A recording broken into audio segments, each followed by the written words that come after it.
I decided to go ahead and plant what little pearlweed I have left in my compost experimental substrate tank. There it is on the left.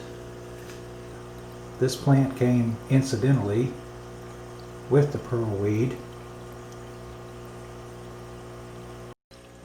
Here's a better shot of the plant that came incidentally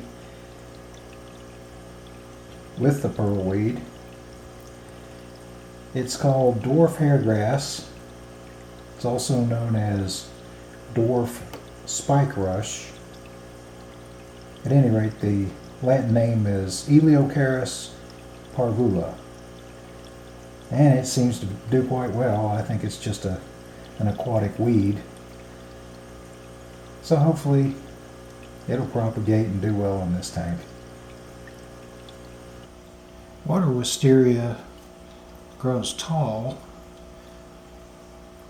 so I'd like to get some of them planted in the back of this scape.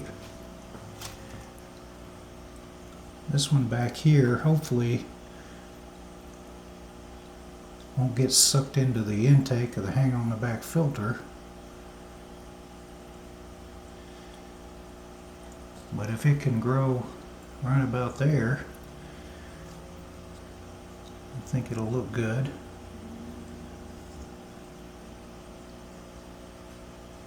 I'd also like to get some in the back on the left side.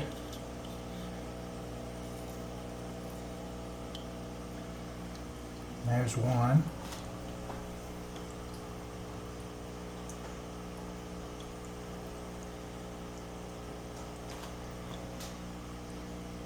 And here's one more.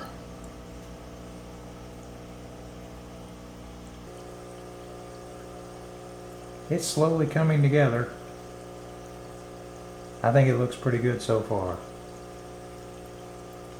I was going to try to tie some Java moss to the top of this large piece of mopani driftwood, but it turns out that I was able to just stuff some of it in this crater of sorts, and even though it's right in the flow of the hang on the back filter, it's holding on nicely. So I think up there in the light it should grow rather quickly and spread across the top of this driftwood ornament.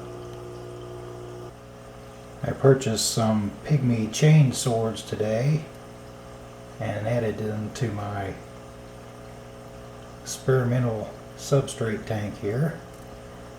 Here's a few on this side. Here's more of the chain swords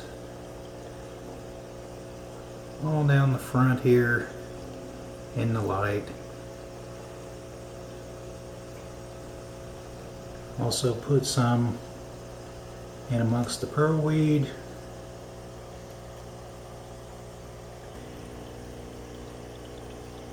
And I had enough chain swords to put some over here on this side as well.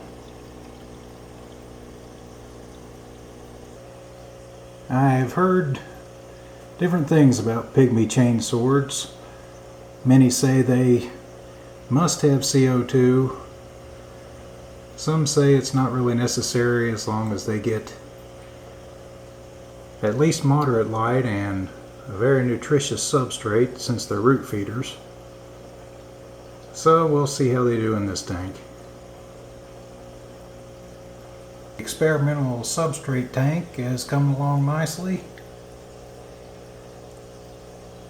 Hopefully most of these plants will survive without too much melting.